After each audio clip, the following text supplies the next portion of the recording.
कर्पूरगौरं करुणावतारं संसारसारं भुजगेन्द्रहारं सदा वसन्तं चिरारविन्दे अहं भवानी सीतां नमामि। तमेव माता सविता तमेव तमेव बन्धु सुसखा तमेव तमेव विद्या द्रविणं तमेव तमेव सर्वं मम देव देव। ॐ पूर्णमद पूर्णमिदं पूर्णात् पूर्णमुदच्यते पूर्णस्य पूर्णमादाय पूर्णमेवावशिष्यते। ॐ शान्ति शान्ति शान्तिः। नारायण हरि ओम् नारायण हरि ओम्। शिव शिव ओम् हर हर ओम्। शिव शिव ओम् हर हर ओम्। नारायण हरि ओम् नारायण हरि ओम्। परमात्मा अंतर्यामी परमात्मा अंतर्यामी परमात्मा अंतर्यामी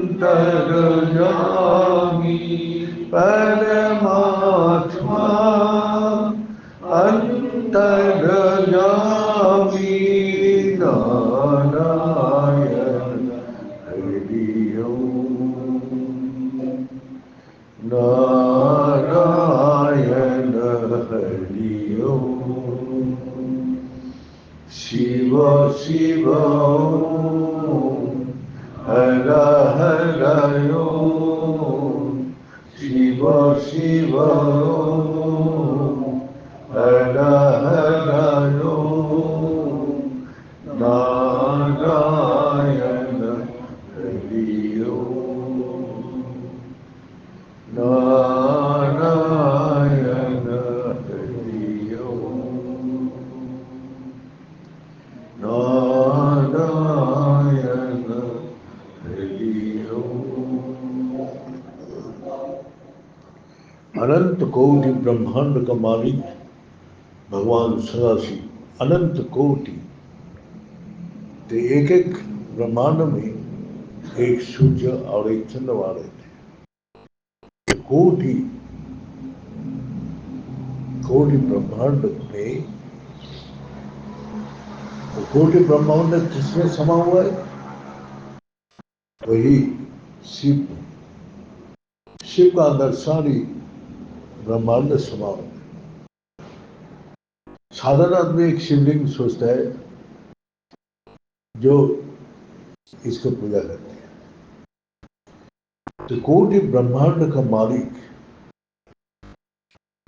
कोटि सूर्य कोटि चंद्रमा उसका प्रकाश कितना तेज हो सकते हैं। और उस ब्रह्मांड का में अकेला भगवान शंकर जी सबका नियंत्रण कर रहे हैं। कोटि ब्रह्मांड का सूर्य ठीक टाइम पर उठता है, टाइम पर छुप जाता है। चंद्रमा आते हैं, चंद्रमा अपना काम करते हैं। वायु अपना सभी जल धरती सभी भगवान शंकर जी का इससे संचालित हो रहे। तो एक बात याद आती है, भगवान सिर्फ आप लोग को बता दिया, शक्ति दे दिया आपको, इस शक्ति को कैसे व्यवहार कर रहे यही वो देखते हैं। शक्ति और समय, समय भी निर्दिष्ट है। जैसे एग्जाम देने जाते हैं, हाँ?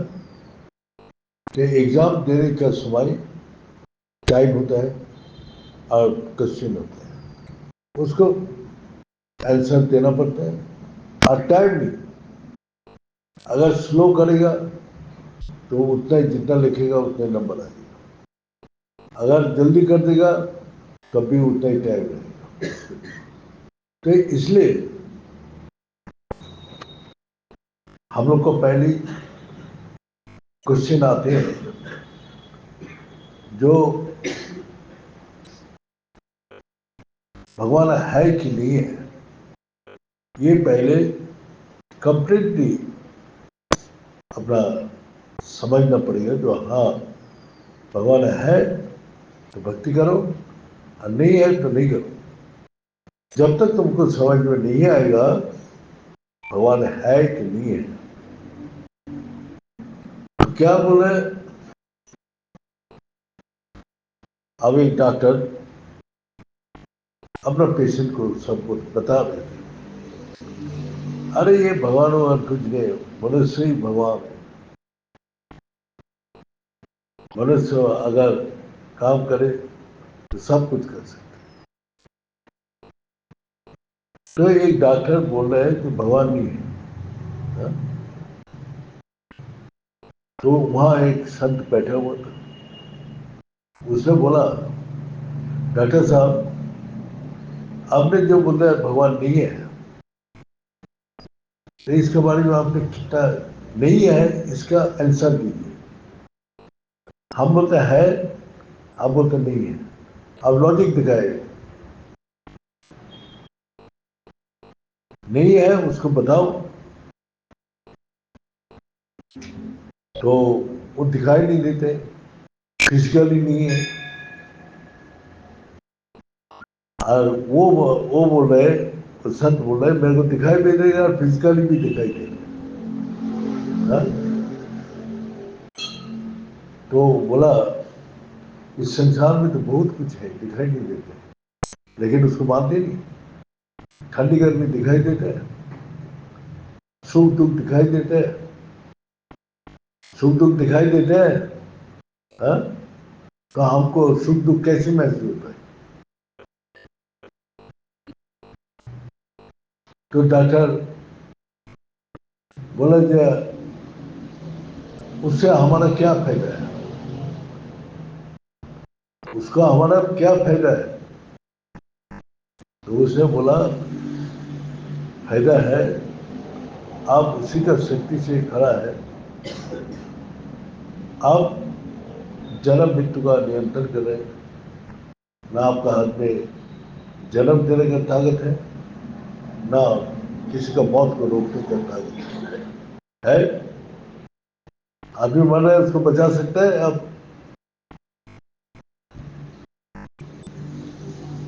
तो आप जो एक बच्चा का जन्म नहीं हो रहा है, आप बच्चा दे सकते हैं किसी को? वो बोलते हमारा हाथ में नहीं। हम अपना जितना जानते हैं जितना उतना ही कर सकते हैं, आगे भगवान की इच्छा। तो ये क्यों बोलते हैं, ये क्यों बोलते हैं मैं जितना जानता हूँ उतना इलाज कर सकता हूँ, आगे पता नहीं। वो दवाई देते हैं, ये देते हैं, बचेगा क्या मरेगा कोई गारंटी नहीं। तो इसी कारण से वो तो एक इलाज करते हैं जो सही को सही रखते हैं, लेकिन वो सही होगा कि नहीं होगा ये किसी का हाथ में नहीं। तो इस कारण से आप परमात्मा के बारे में आपने कितना कितना आपने साधना किया। बोला ये एक कॉलेज का स्टूडेंट पढ़ रहे हैं, ग्रेजुएशन का एग्जाम दिया, वो कॉपी कौन देखेगा, वो जो लिख के आया है, तो कॉपी में लेके आए तो वो कॉपी कौन कौन देखेगा? कम से कम ग्रेजुएशन पास किया हुआ वो देख सकते हैं, कम से कम। ना पांचवी क्लास के, ना 10वीं क्लास के वो स्टूडेंट देख सकते हैं? हाँ, नहीं देख सकते। तो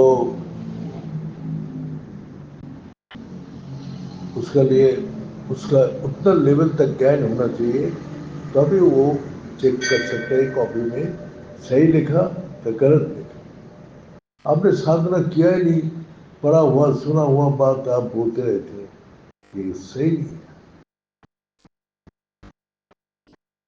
तो एक पेंटिंग था,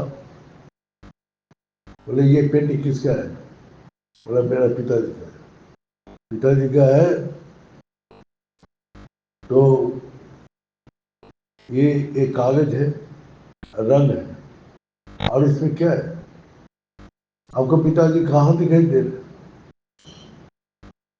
ये रंग और कागज है। तो वहां एक पेशेंट को बोला इसके ऊपर थूक दो, कोई थूक नहीं पाया क्योंकि उसका पिताजी है। तो इसी प्रकार आपको पिताजी को इस फोटो में नहीं दिखाई दे रहे, लेकिन सभी चिंता करें ये आपको पिताजी है, मानते हैं। उसमें दिखाई दे रहा है आपको पिताजी, तो भगवान दिखाई नहीं दे रहे। जो मूर्ति दिखाई दे रहे वो हमारा अंदर वो चिंतन करा देते ये ईश्वर है, और वो विश्वास दिलाते हैं मैं तेरा अंदर हूँ। भगवान तो कभी नहीं बोला जो मैं बाहर बैठा हूँ। ईश्वर और सर्वभूतानि ही निर्दोष है, हम सबका हृदय में निवास है। तो ये हृदय में निवास कर रहे हैं, तो आपका अंदर, आपका अंदर आप कहाँ है? डॉक्टर साहब को पूछा गया आप बताओ आपका देह में आप कहाँ है?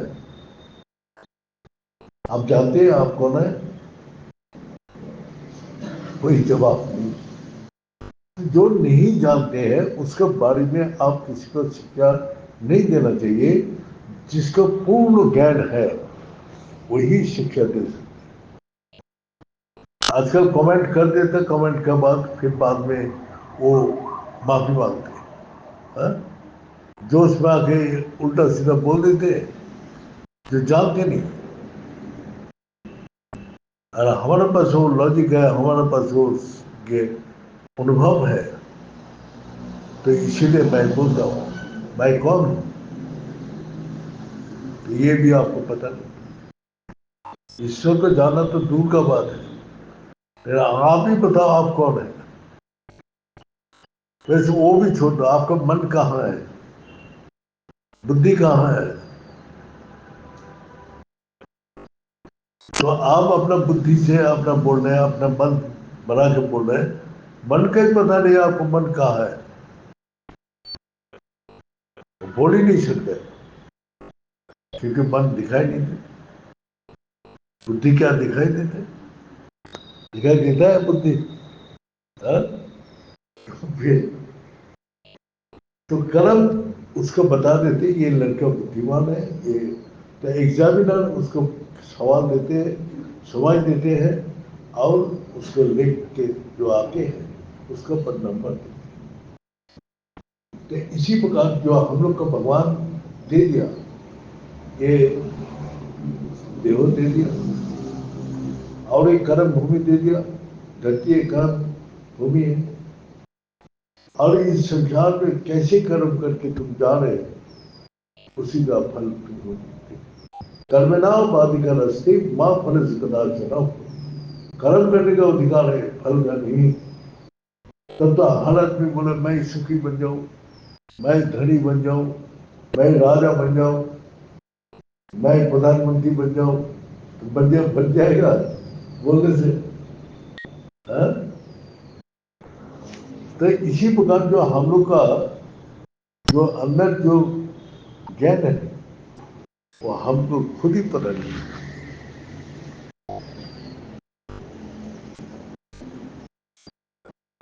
तो इस कारण से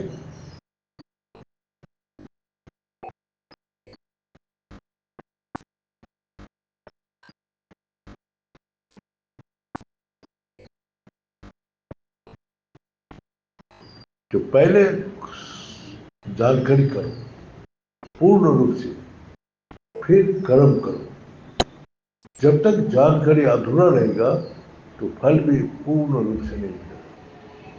तो मेरे को गुरु जी बोला, जाओ ऋषिकेश पीता साधु संत है, पूछ के आओ तुम कौन हो, जाओ पूछ के आओ। दूसरा बात है, मैंने तुमको बता दिया तुम कौन हो और कौन से।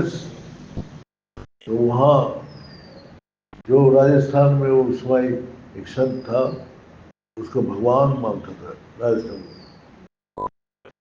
तो उसने उसको मैंने पूछा, जब मैं इस देह में कहाँ हूँ? वो बोला, बेटा तुमने जो सवाल किया, इस सवाल का जवाब देना बहुत कठिन है। अभी मेरे पास समय नहीं है, लेकिन मैं तुमको कैसे समझाऊं? तो गुरु जी 1 मिनट में हम लोग को बता दिया, 1 सेकंड के अंदर। गुरु जी बोलते हैं, 1000 साल से ये रूम अंधेरा है, तुम बिजली जलाओगे तो धीरे धीरे क्या लाइट अंधेरा जाएगा ना तुरंत जाएगा? बताओ, लाइट जलाने से अंधेरा धीरे धीरे जाएगा ना तुरंत भागेगा? हाँ, तो तुम्हारा जिह्वा में स्वाद है, क्या चीज स्वाद है? नमक है, क्या मीठा है, क्या कड़वा है, क्या मिर्चा है? तुम कैसे बताओगे? जिह्वा में जैसे लगाया तुरंत बता दोगे। वो क्या लेट होगा बताने में? तो गुरु जी हमको पहले ही बता दिया, जो आप लोग जानते हैं वो तुरंत बता सकते हैं, 1 सेकंड में लेट नहीं करेगा। जो नहीं जानते वो घुमा फिरा के बात करते, क्योंकि हम लोग को पहले ही गुरु जी ने शिक्षा दे दिया, ये दुनिया के सामने संत बन बनो, बनना है तो परमात्मा को बनो। कपड़ा से संत नहीं होता है, संत होता है ज्ञान से। जिसके पास ज्ञान है उसके पास हजारों आदमी बाकी है। जिसके पास ज्ञान नहीं है तो वो सभी उसी में लगा हुआ है। तो वही बोला, सब महापुरुष का वचन को पालन करोगे तो 100 में 100% फल मिलेगा। अगर जुगाड़ू जो साधना में अभी भी लगा हुआ है, पहुंचा नहीं, उसका अंदर 75 फल मिलेगा। और जो ममक से जीवे, संसार में रहते हुए भी परमात्मा को पाने का बहुत प्रबल इच्छा है, वही 50% आपको फल मिल सकता है। और क्या, जो आपका हमारा शास्त्र है, गीता है, वो उसका अध्ययन करके उससे जो ज्ञान लेते हैं 25% फल मिलता है। तो संत महापुरुष, तेलंग का स्वामी था, वो साहब ने बंद किया, वो बाहर घूम रहे। हाँ? अरे आपका अभी तो बंद करके आया, अब बाहर कैसे? बोलो मेरा इच्छा हुआ आगे। ये लोग अपना इच्छा का मैंने किसी का बस में नहीं है। तो साहब को बोला, साहब तुम मेरा को कभी भी बंदी बना नहीं सकते, तेरा ये जड़ विज्ञान है, मेरा ये चेतन विज्ञान है। तेरा ये वो ज्ञान, ये जादू टोना कुछ भी नहीं है, सिर्फ तेरा मन की इच्छा को त्याग दे। तो मन का जब शांत हो जाए, स्थिर हो जाएगा, वही मंत्र तंत्र बन जाते हैं। वही मंत्र तंत्र बन जाते, जो इच्छा करेगा वही होगा। लेकिन इच्छा बिना इस संसार में कोई नहीं रह सकता। इच्छा ही उसका इस संसार में भाग दिया। इच्छा को त्याग दो, नहीं कर पाए। तो वही, तो इसलिए परमात्मा का भजन करो, परमात्मा का पूजन करो, परमात्मा का ध्यान करो। तो कर्म, निष्काम कर्म और सकाम कर्म। तो निष्काम कर्म में यही है, जो भगवान का प्रीत के लिए जो कर्म करते हैं वो निष्काम कर्म, और जो सकाम कर्म है वो इच्छा लेके करते हैं। दोनों में फर्क है। तो जो इच्छा लेके करते हैं वो इच्छा तब तक पूरी नहीं होगा, उसका मन चंचल रहेगा। और जो इच्छा बिना करते हैं उसका मन हमेशा स्थिर है, शांत है। कर्म कर रहे हैं। तो हमने जब यहाँ गुरु जी के पास आया तो हमको गुरु जी ने हजारों काम में लगा दिया। तो ये मंदिर बन रहे थे उस टाइम,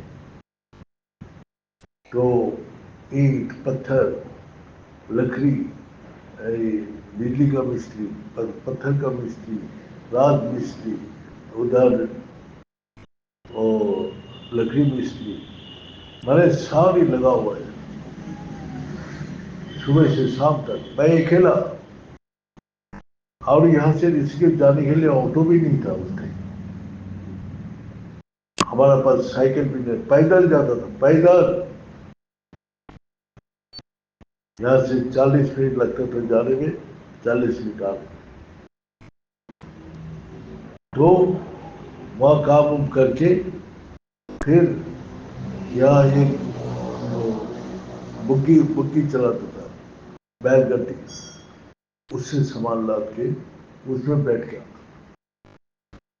दिन मान उसी से पार हो जाता।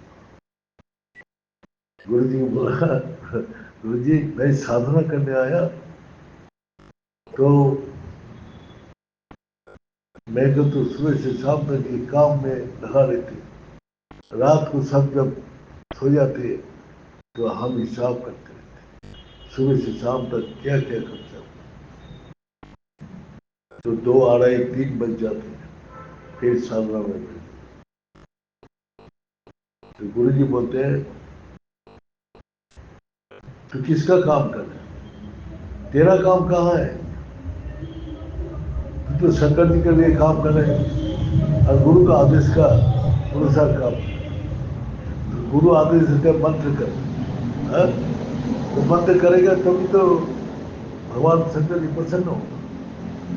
यार गुरु आदेश कर रहे तो ये काम कर, किसका काम कर रहे, शंकर जी। ये काम किसका हो रहा है, शंकर जी का मंदिर बन रहा है। मैंने देखा सही बात होता है। मैंने बोला ठीक है गुरु जी, आप समझ गया। लेकिन मैं जो चलते फिरते 24 घंटा मेरा साधना चलते रहता, मेरे को अंदर से आवाज सुनाई देती। मैंने निष्काम कर्म में 24 घंटा मन शांत रहता, एकदम बिल्कुल शांत स्थिर।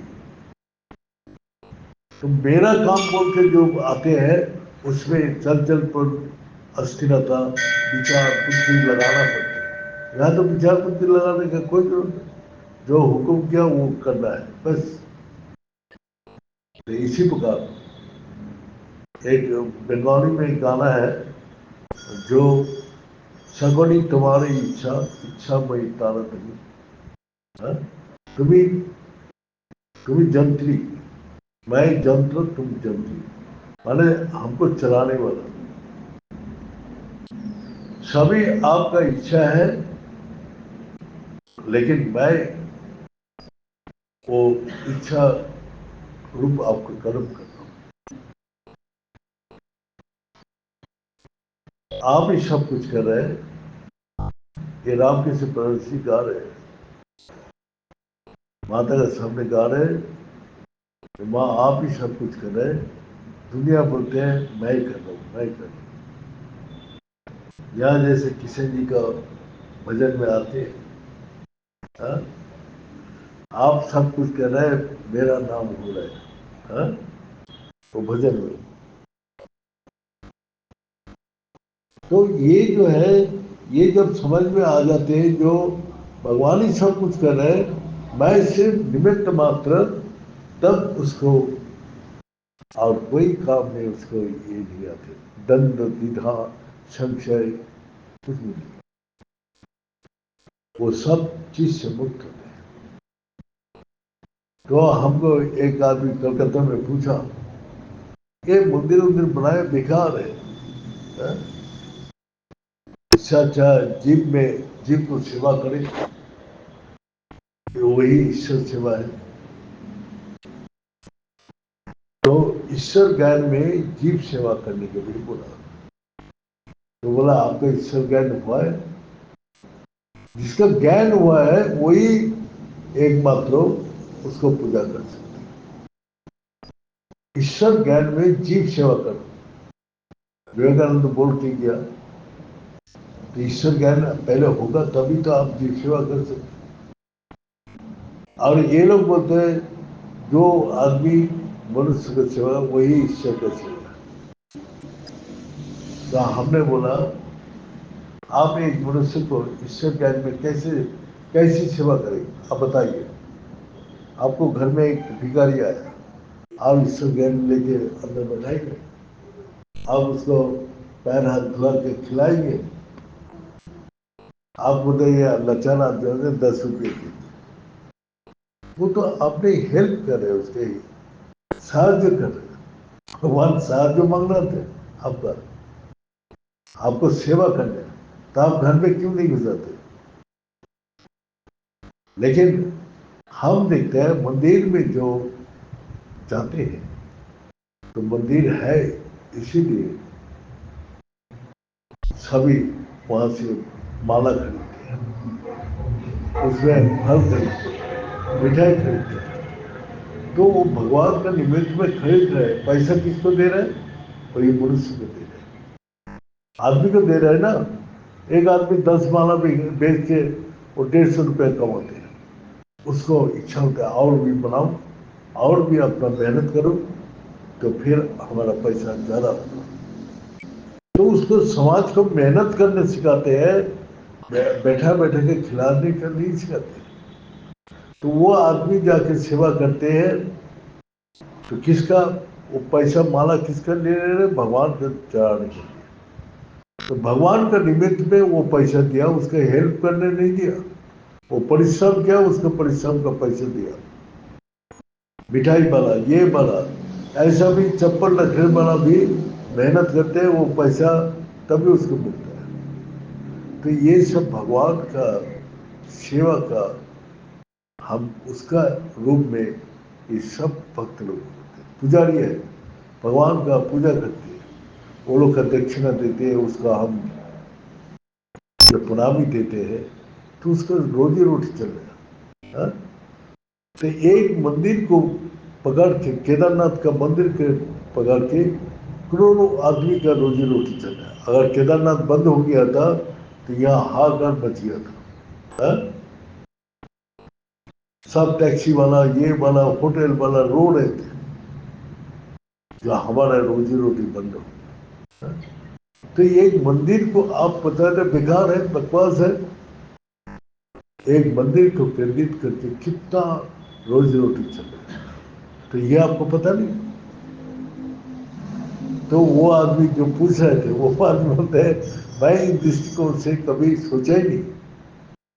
तो आपका दृष्टिकोण और मेरा दृष्टिकोण में अलग है, तो आपका भावना अलग है, इसीलिए मेरा भावना में अलग दिखाई देता है। तो इसीलिए हम देखते हैं जो पहले जो महापुरुष लोग करके गया, मंदिर बना के गया, मठ बना के गया, ये सभी भगवान का सेवा करने में लाखों करोड़ों आदमी का रोजी रोटी दे रहे हैं।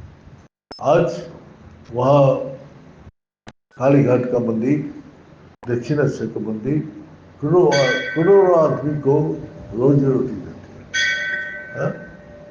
यहाँ भी हरिद्वार से लेके केदारनाथ बद्रीनाथ तक जितना होटल है, जितना व्हीकल्स है, जितना रोड मरम्मत कर रहे हैं, सभी उसी रोड पे जाते हैं।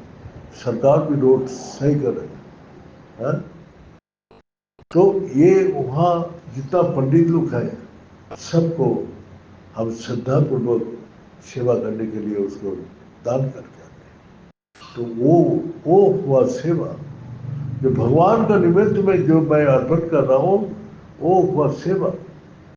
तो एक फूल वाला को भी आपने हेल्प नहीं किया, वो भगवान का सेवा के लिए माला लिया तो उसके लिए पैसा दिया, तो पैसा कहाँ गया? सब पब्लिक के पास चला गया। तो उसी से वो लोग का रोजी रोटी सब चला। तो हम लोग का ये बोलना है कि पहले से जानो, अच्छा से जानो। भगवान बोलते हैं मैं तेरे को ये धरती में दिया है कर्म करने के लिए, तो यहाँ अच्छे से अच्छा कर्म कर, और अच्छे से अच्छा कर्म कर, और जब कर्म करके जाएगा तो मैं देखूंगा क्या क्या। हाँ? तो तू तेरे को जो शक्ति दिया तू वो क्या क्या तू। अब हमने बोला यहाँ से पैसा लेके विदेश जा रहे, तो इंडिया करेंसी लेके जा रहे, इंडिया रुपीस लेके जा रहे, तो वहाँ चलेगा ना अमेरिका में ना यूरोप कंट्री, कहीं भी लेगा ही नहीं, फेंक के फाड़ के फेंक देगा। हमारा हमारा सामने एक दिन मैंने वहाँ देखा, जो 1000 रुपया का नोट चलता था, 2000 का चलता था, वो आदमी देखा देख के ऐसे ही मोड़ के डस्टबिन में फेंक। वो वहाँ का वो पैसे का रुपया की कोई कीमत ही नहीं है। तो उसको कीमत पाने के लिए क्या करना पड़ेगा? यहाँ से वो रुपया के एक्सचेंज करके ले जाना पड़ेगा। हाँ? तभी वहाँ वो कीमत उसको मिलेगा। तो यह भी भगवान जो भेजा है ये भी एक्सचेंज हो रहा है, उसके निमित्त में जो काम कर रहे हैं वही हमारा वहाँ जाने का शक्ति प्राप्ति हो जाती है। वो धन जो भगवान रूपी जो भक्ति में जो मैं करता हूँ वो धन परमात्मा का दरबार में कीमत है। और इस संसार का झाड़ू पोछा, खाना बनाना, खाना खाना, सोना, इसका कोई भी कीमत नहीं है। कर्म उसको बोलते हैं जो सच को जानने के लिए कर्म करते हैं, वही कर्म है।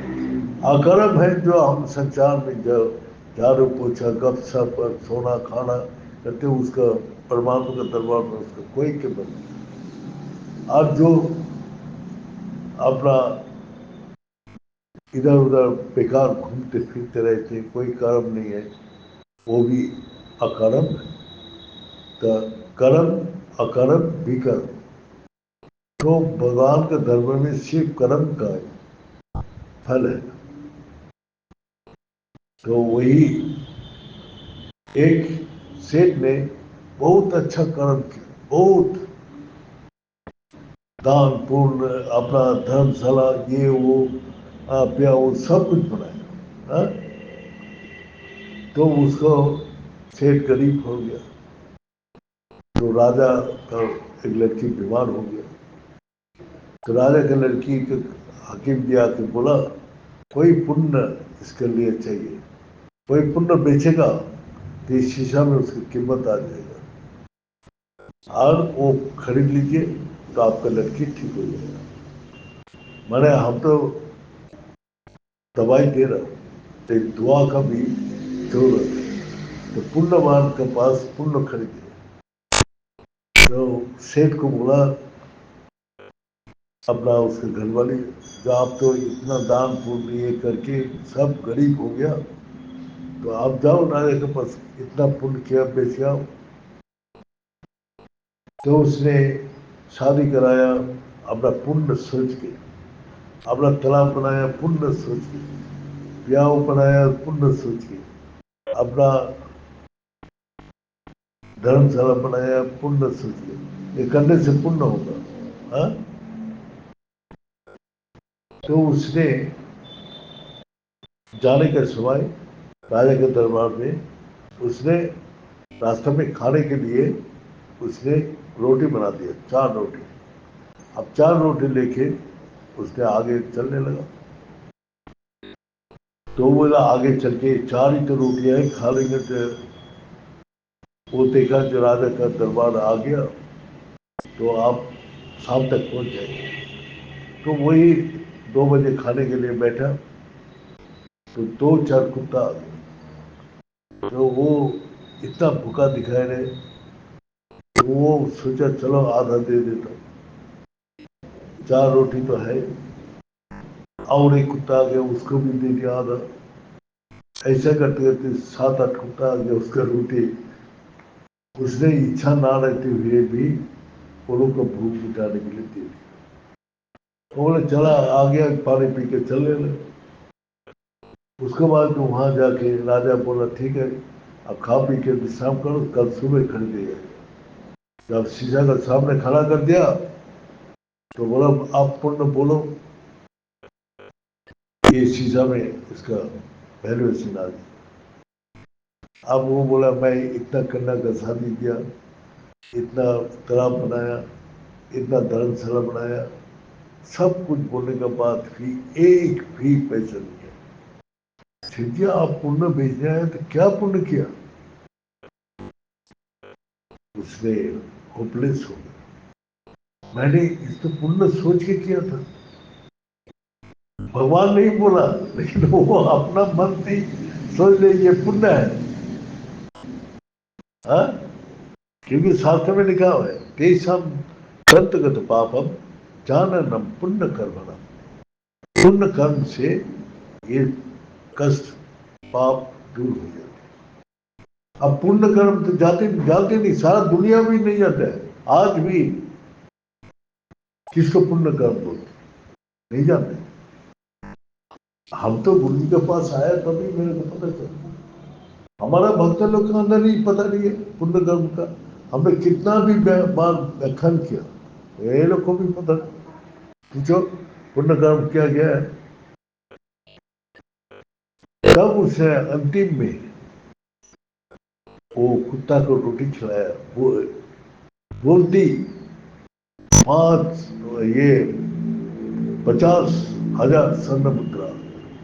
बोले सेठ जी ये क्या पुण्य किया आपने, इतना कीमत, 50,000 स्वर्ण मुद्रा। बोले भाई मैं ये इच्छा नहीं किया था, ये तो अपना आप ही हो गया, इच्छा ना रहते हुए भी। तो इसीलिए गुरु जी हम लोग का इसके बारे में बताया, ये पुण्य कर्म क्या है, ये रात को बताएंगे। तेषां तद्गत पापम जानन पुण्य कर्म। पुण्य कर्मी जो है वो सारी सारे पाप को विनाश करते हैं। कैसे वो पुण्य कर्म करने से पाप विनाश होता है, वो भी हम आप लोग का रात को बताएं। अभी टाइम ओवर हो। ओम पूर्णमद पूर्णमीदं पूर्णात् पूर्णमुदच्यते पूर्णस्य पूर्णमादाय पूर्णमेवावशिष्यते। ओम शांति शांति शांति।